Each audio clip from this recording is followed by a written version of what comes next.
Ici. Kass. Karl, las ta võtab need oma asjad siit. Je peux me choper le truc derrière, s'il te plaît. Merci. Franz. Bah oui, moi. Jaa. Non, toi. Joo. Panid kinni kõik? Jaa. Super, nii. Oh, kus ma tahan siin olla. See on tõelik paradiis ja see on kurb, et ma olen nii vähe Eestis.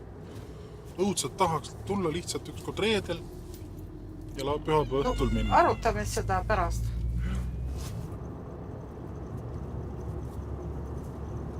Ma olen negatiivses seisus praegu. Saad aru? Ma ütlesin, kas ma teen kavandit. No kuna kavandite tegemine keegi ei arva, et see on töö.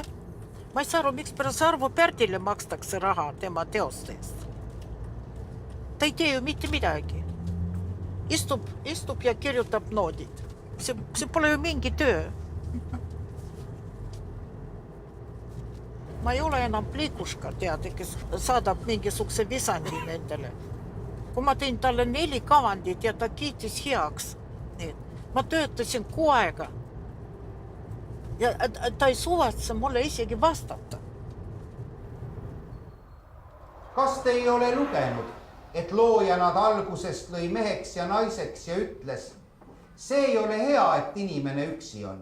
Ma tahan temale abi teha, mis tema kohane on.